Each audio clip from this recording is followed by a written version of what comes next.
7 de la mañana con 20 minutos, amigos. Seguimos en Primera Impresión. Nuestro siguiente invitado es Andrés Icaza, vicepresidente de la Cámara de Minería, precisamente para hablar de la minería responsable en el Ecuador y los posibles escenarios que se dan cuando hay sectores que plantean que debe ser consultado a las poblaciones que habitan los territorios que son o que tienen potencial minero. Muy buenos días, gracias por acompañarnos el día de hoy. Pues Ecuador ha planteado una política pública minera hace no muchos días. ¿Qué análisis se realiza desde la Cámara sobre lo que ha sido propuesto? Buenos días. Primero que nada, gracias por la invitación y le deseamos un excelente día a todos nuestros televidentes. En efecto, lo que usted dice es apegado a la verdad. El vicepresidente Sonnenholzer hace pocos días pues emitió la política minera en Zamora Chinchipe en compañía del ministro Pérez y de las principales autoridades mineras. El primer análisis es que es sano, porque creemos que se han entendido las necesidades del sector. El gobierno ha entendido aquello que se necesita para el progreso del sector.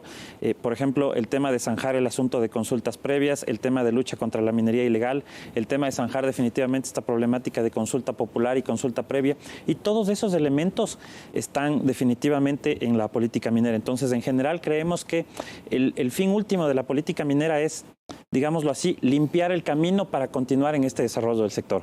¿Se piensa a la minería como uno de los sectores estratégicos en los próximos años? ¿Cuánto podría aportar al país? A ver, tenemos ya resultados tangibles. El presidente de la República lo anunció hace aproximadamente un mes. El 53% de la inversión extranjera del año 2018 provino del sector minero. Luego, pues, la semana anterior, en la audiencia que la Corte Constitucional convocó por la calificación a la pregunta del eventual plebiscito que se daría en las provincias de Imbabura y Carchi, el Ministerio de Finanzas presentó algunos números interesantes, ¿no? Habló que de aquí al 2021 las exportaciones del sector minero deberían superar los 3.000 millones y la captación de inversión debería superar los 4.000 millones, así como se deberían superar las 20.000 fuentes de trabajo de forma directa, como números más generales.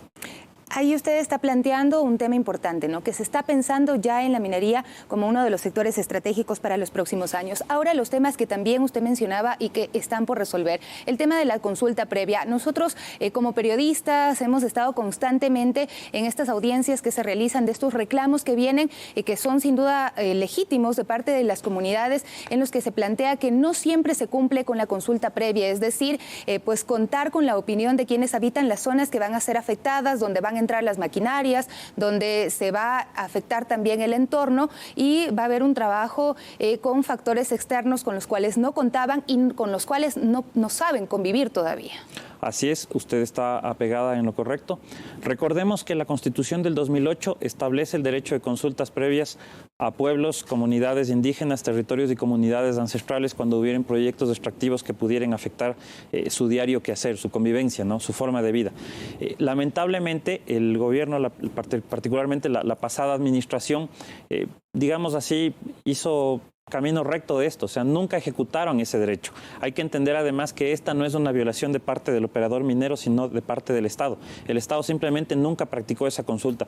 Por eso, por ejemplo, uno de los temas que la Cámara de Minería aplaude y agradece de la emisión de la nueva política minera es que ahora sí el Estado, por utilizar un término, está tomando al toro por los cuernos y está planteando que dentro de la política minera en el corto plazo se emitirá una regulación para la ejecución de ese derecho. Porque evidentemente el reclamo de la comunidad es legítima. Oye, la Constitución me garantiza un derecho, pero tú no lo estás ejecutando. Pero tampoco le puedes por eso afectar al operador minero y decir, ¿sabes qué? Tú no puedes continuar adelante mientras no se ejecute ese derecho, cuando el Estado también legítimamente le dio ese derecho materializado en un título minero al operador. Entonces, sin lugar a dudas, en ese sentido, el hecho de que ahora sí el Estado esté tomando cartas en el asunto es algo absolutamente plausible. ¿Qué pasa si las comunidades dicen que no están de acuerdo con la minería? Por ejemplo, recordemos el tema de la consulta popular recientemente en Girón, donde se dijo pues que había una sensación de insatisfacción con lo que podría ocurrir. Dos temas ahí. El primer tema, y esto, gracias por su pregunta, porque nuestros televidentes necesitan entender esa diferencia. Existe una distinción entre consulta previa y consulta popular. La Constitución del Ecuador establece 3 mecanismos de consulta a las personas. La consulta ambiental, que es el procedimiento de socialización de los estudios de impacto ambiental. La consulta popular, que busca consultar a la población sobre temas de trascendencia nacional o de importancia, reforma constitucional, reformas legales, asuntos de trascendencia nacional, y la consulta previa, que como ya lo dijimos en esta misma intervención, pues es un derecho colectivo que tienen comunidades indígenas, ancestrales, entre otras agrupaciones. Lamentablemente, hemos caído en una confusión entre consulta previa y consulta popular. El derecho de consulta previa es un derecho que está consagrado en la Constitución y que está debidamente delimitado. Consulta popular es otro tema y en principio no deberían mezclarse los conceptos. Sobre lo de Girón, a nuestro criterio, en Girón se dio un manejo político de algo que no debe ser político. Sin lugar a dudas, minería es una industria que va a ser importante en la economía nacional y sin lugar a dudas, minería es una industria que genera impactos de índole social, de índole ambiental, etcétera, etcétera. Y en consecuencia debe ser una industria que es objeto de discusión social. Pero la discusión debe ser una discusión técnica, académica y en foros apropiados como este, por ejemplo. Pero no puede ser objeto de una discusión política, no puede ser objeto de una campaña política. Le pongo nada más un pequeño ejemplo. Pero cuando la ciudadanía expone su punto de vista, también está haciendo política, es parte sí, claro, de lo mismo. Pero no puedes manejar eso dentro de una campaña política. Le pongo un ejemplo para evidenciarle que en el manejo de la consulta popular de Girón, lamentablemente prevalecieron los intereses políticos a una discusión técnica para informarle a la ciudadanía. Se hablaba mucho de la afectación a las fuentes hídricas en la zona donde está ubicado el proyecto minero afectado por la consulta popular de Girón. Nadie durante la campaña mencionó el hecho de que la licencia ambiental de ese proyecto minero dice que no tomarán agua de fuentes públicas sino solamente agua lluvia. Bueno, yo conversé también con personeros de la empresa y me manifestaron que no iban a frenar sus actividades porque no estaba dentro de esa zona de impacto por la cual se había ejercido la consulta popular. Entonces también sí resulta siendo una especie de trampa con las personas que votaron en ese sector cuando el proyecto estaba ocupando también otros territorios. Pero sin embargo puede existir que haya personas que motiven y propicien este tipo de consultas populares. ¿Ustedes no creen que es legítimo que la ciudadanía diga no, aquí no minería, váyanse un poquito más allá donde sí les acepten? A ver, primero sobre la primera parte de su intervención, en efecto, ese proyecto minero está en 3 cantones, que es en San Gerardo, Girón y Cuenca. La consulta, como fue de carácter cantonal, obviamente es vinculante en el Cantón Girón y en el Cantón Girón el Estado, o formalmente a través del viceministro de Minas, del ingeniero Fernando Benalcázar, se pronunció y dijo, aquí el resultado de la consulta implica que tiene que haber restricción a actividades mineras y a la compañía se le ha comunicado eso. Entonces la compañía tendrá que reformular sus planes para moverse hacia los cantones en donde todavía tiene concesiones mineras, número 1. Y número 2, sobre el tema de consultas populares, la discusión es abierta y así, la semana anterior fue un debate apasionante en la Corte Constitucional. Además hay que saludar el ejercicio de la Corte Constitucional de tener 8 horas de audiencia continuas, agotador evidentemente, escuchando a todas las partes interesadas. Pero, a ver, nosotros creemos que en democracia el Ecuador aprobó hace 11 años esta Constitución. Y en esta Constitución se estableció una regla de juego. Y esa regla de juego decía, el principal activo del Estado ecuatoriano son los recursos naturales, entre ellos los minerales. Y el Estado central, es decir, los gobernantes a quienes nosotros elegimos democráticamente, en este momento el presidente Moreno, quien a su vez, dentro de sus potestades, elige un ministro de Recursos Naturales y Energía, elige un viceministro de Minería, son quienes son los rectores de los recursos naturales. ¿Y qué significa ser rector? Significa formular la política, administrar los recursos naturales, otorgar concesiones a quien el Estado lo considere un buen socio y extinguir cuando considere que su socio no está cumpliendo con todas las obligaciones. Entonces, no creemos que sea necesario repetir ese pronunciamiento. Y de hecho, esa administración del Estado, por la misma votación que nosotros tuvimos hace 11 años para aprobar la Constitución, es indelegable. Entonces, en más o menos también creemos que este tipo de consultas populares significa delegar esa potestad del Estado, que constitucionalmente es indelegable hacia la gente. El otro tema que nos parece importante es que hay proyectos de trascendencia nacional.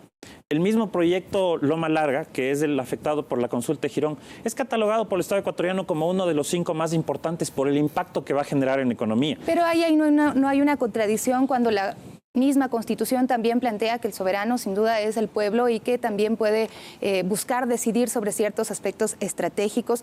Pero quiero preguntarle qué tipo de minería hay en el país en este momento, porque también hemos visto el tema de la minería ilegal que ha llegado a convertirse en algunos sectores en un verdadero problema porque ya está cooptado por mafias que están explotando de forma indiscriminada y a quienes no hay consulta popular que los pare, ni siquiera la policía ha podido entrar en estos lugares. Bueno, sin lugar a dudas, uno de los problemas que el Ecuador lleva teniendo históricamente, me refiero quizás a los últimos 10 años, es un recrecimiento terrible de la minería ilegal. Ahora esto ha saltado mucho por todos los problemas adicionales que trae la minería ilegal. Precisamente la semana anterior, en la audiencia del caso de la eventual consulta popular en Imbabura y Carchi, el Ministerio del Interior pidió ser oído y justamente le mencionaba a la Corte Constitucional los riesgos adicionales que acarrean la minería ilegal. Por un lado tienes el ilícito de explotación ilegal de minerales, pero por otro lado tienes temas de tráfico de armas, de trata de personas, de trabajo ilegal, de lavado de activos. Entonces es un problema muy serio. Y por ejemplo, para el caso de la consulta popular que está ahorita en calificación en la Corte Constitucional, se califica la pregunta, o sea, la pregunta, el ámbito es para 4 parroquias, todas ellas vecinas de Buenos Aires. Hay un inminente riesgo de que si la pregunta pasa y mañana llega a haber un resultado en el cual las compañías concesionarias se retiren de esa zona, el mineral está ahí. Y esta gente se puede mover de un lado al otro. ¿Se va a poder reemplazar esta minería ilegal por esta minería que ustedes llaman planificada, a gran escala y con otros estándares? ¿Eso es lo que se propone? Quizás reemplazar no sea un término muy adecuado. O sea, lamentablemente a ratos se confunde. El otro problema que tenemos a nivel regulatorio y un poquito social es que a ratos se confunde minería artesanal con minería ilegal.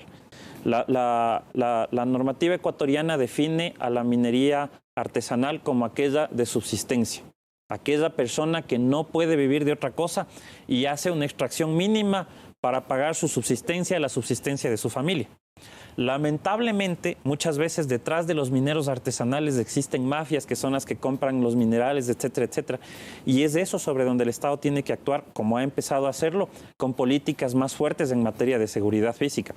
Entonces, quizás el reemplazo no, pero sí hay que hacer una distinción entre quiénes son mineros informales y quiénes son mineros artesanales. A los mineros artesanales el Estado está empezando un plan importante de capacitación, de enseñarles cómo hacer las cosas para que no generen impactos ambientales, de hacerles que tengan permisos de operación, quizás no en un impacto o en una escala tan fuerte como lo son los permisos de minería a gran escala, pero oye, si tú vas a usar agua, tienes que tener un permiso de Senagua. Si tú vas a consumir combustibles, tienes que tener un permiso de la Agencia de Regulación Hidrocarburífera. Pero hay la posibilidad de conjugar el tema de la minería a gran escala con estas grandes empresas con lo que hacen los mineros artesanales, ¿o van a ser desplazados? Existen alternativas para eso y de hecho la normativa ecuatoriana establece una de ellas, ¿no? Que es el hecho de que el concesionario minero firme un contrato con el minero artesanal y le diga, señor, usted tiene un pedazo de mi concesión y en ese pedazo de la concesión usted puede realizar actividades extractivas bajo ciertas premisas. Quizás aquí el concepto que hay que traer a colación es que lo que busca el Estado, y en eso está completamente de acuerdo el sector minero privado, es que el minero artesanal sea tan responsable cuanto el operador minero a gran escala. Y cuando nos referimos a que sea tan responsable es que entienda que está causando un impacto ambiental que tiene que ser remediado, que entienda que tiene que tener un uso racional de combustibles, de lubricantes, que entienda que tiene que usar la menor cantidad de agua posible y que tiene que tratar el agua, que entienda que tiene que pagar impuestos, que tiene que pagar un sueldo de acuerdo a la tabla sectorial a sus trabajadores, que entienda que tiene que pagar seguridad social. Esos son los elementos importantes, o sea, que entienda que todo eso conduce a que él también sea un minero artesanal responsable. Andrés, vamos finalizando. ¿Cuántos proyectos mineros a gran escala hay en este momento en el país? ¿Cuántos están ya en procesos más avanzados? Bueno, a ver, categorizando un poquito. Tenemos los 5 proyectos que el Estado ha categorizado como estratégicos. 2 de ellos están cerca de iniciar producción, que son los proyectos Mirador y Fruta del Norte, ambos en la provincia de Zamora Chinchipe. El proyecto Loma Larga entregó su estudio de factibilidad poco tiempo antes de la consulta popular de Girón. El proyecto Río Blanco se fue suspendido por orden de la Corte Provincial de la SUAY cuando estaba terminando su construcción. Y el proyecto Pananza San Carlos está terminando su exploración para presentar el estudio de factibilidad. Luego, el Estado y también las compañías, de acuerdo con eso, han creado lo que se denomina una segunda generación de proyectos, que son proyectos que están en exploración, que están terminando la exploración. En algunos casos, los proyectos ya han presentado un primer estudio económico en el cual se puede valorar más o menos el tema. Ayer, por ejemplo, y ustedes replicaron esta noticia, recibimos la gratísima noticia de que el proyecto Cascabel, justamente uno de aquellos que eventualmente sería afectado por la consulta popular de Imbabura y Carchi, que fue presentado ayer su primer estudio económico, se convertiría en la mina de plata subterránea más grande del mundo.